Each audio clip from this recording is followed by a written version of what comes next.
اعوذ باللہ من الشیطان الرجیم، بسم اللہ الرحمن الرحیم۔ السلام علیکم، امید کرتا ہوں آپ سب خیریت سے ہوں گے۔ ایک بہت ہی دردناک واقعے ساتھ آپ سے مخاطب ہوں۔ آپ یہ جو تصویر دیکھ رہے ہیں جس میں ایک لاش پڑی ہوئی ہے زمین پہ اور اس پہ چادر اڑی ہوئی ہے، یہ ایک لاش ہے لیکن اس معاشرے کی بے حسی کا ایک تصویر بھی ہے۔ آپ سوچ رہے ہوں کہ یہ لاش کس کی ہے؟ یہ کوئی مرد جو ہمارے معاشرے میں زیادہ تر راستوں میں قتل کی جاتی ہے، یہ کسی مرد کا نہیں بلکہ 19 سالہ صفورہ بی بی کی لاش ہے۔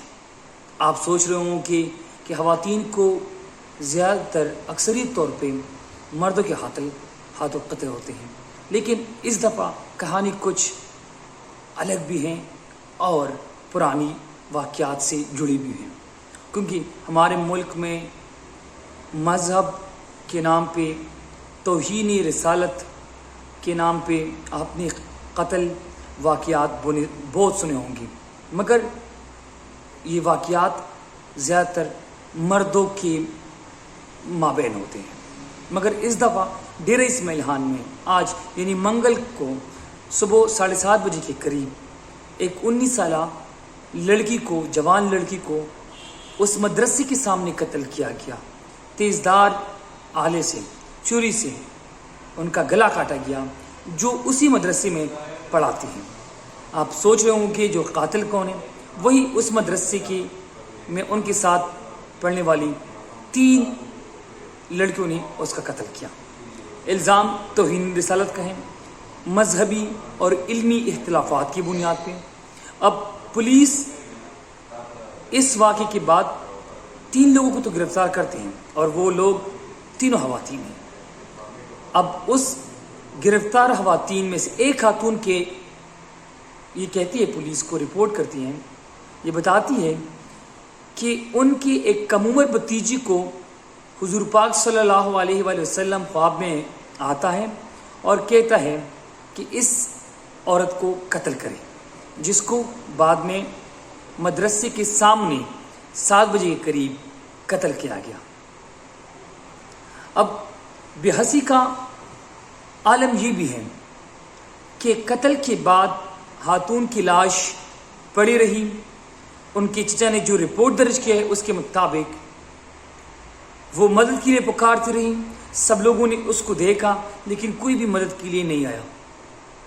اب یہ بھی ایک دردناک واقعہ ہے کہ جس طرح ملک میں پے در پہ توہین رسالت، توہین مذہب کے نام پہ الزام لگا کے لوگوں کو قتل کیا جاتا ہے، جو موسٹلی مردوں کے ساتھ یہ واقعات پیش آئیں، لیکن اس دفعہ کہانی کچھ الگ ہے۔ قاتل بھی خاتون ہیں اور قاتل بھی خواتین ہیں اور مقتول بھی خاتون ہیں، اور یہ شاید پاکستان کی تاریخ میں پہلی دفعہ ایسا ہوا ہے۔ اب نظر ڈالتے ہیں قانون کے اوپر۔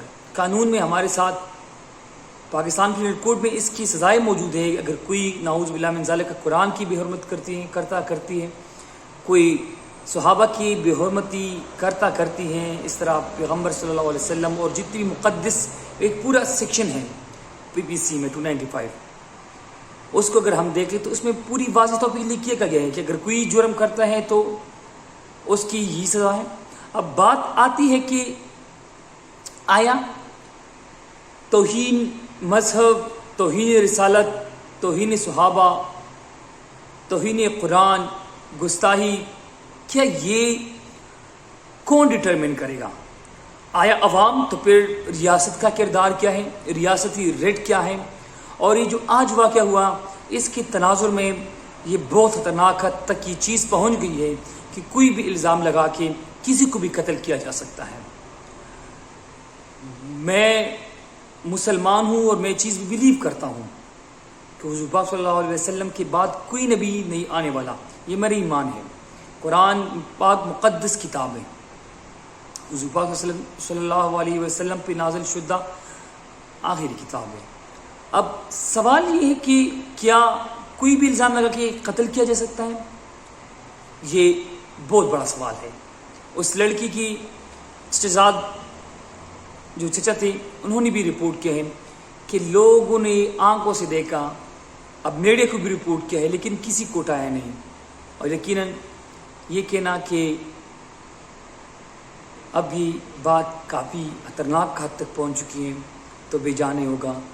ہمیں سوچنا ہوگا، ہمیں ریاست کے اندر رہ کے ریاستی ریٹ کو چیلنج نہیں کرنا ہوگا، ہمیں اپنے بچوں کو، اپنے چھوٹوں کو سمجھانا ہوگا اگر اس طرح کا کوئی الزام ہے کسی پہ تو حکومت کو رپورٹ کرے، انتظامیہ کو رپورٹ کرے، پولیس کو رپورٹ کرے، کنسرن ڈپارٹمنٹس کو رپورٹ کرے، بجائے اس کے کہ آپ خود ہتھیار اٹھائیں، خود فیصلہ کریں اور خود ہی جج بن جائے۔ یہ انتہائی افسوس کی بات ہے۔ جن خواتین نے یہ کام کیا ہے، انہوں نے اس سے پہلے اس مدرسے پہ جس کے سامنے اس خاتون کو قتل کیا ہے، اسی مدرسے پہ بھی الزام لگایا تھا کہ وہاں پہ غلط تدریس ہوتی ہے، اور پھر مدرسے کے جو مالک ہیں ان کے مطابق آج انہوں نے جو انڈیپینڈنٹ اردو کو میں کوٹ کر رہا ہوں بتایا ہے کہ انہوں نے پھر معافی مانگ لی تھی۔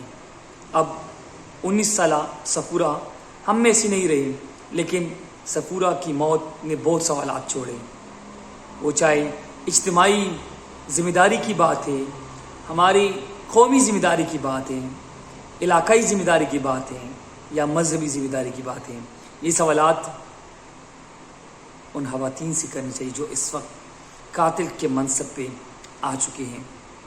یہ سوالات ہمیں سوچنا چاہیے اور ہمیں فیصلہ کرنا چاہیے کہ ہم کس سمت میں جا رہے ہیں۔ شکریہ۔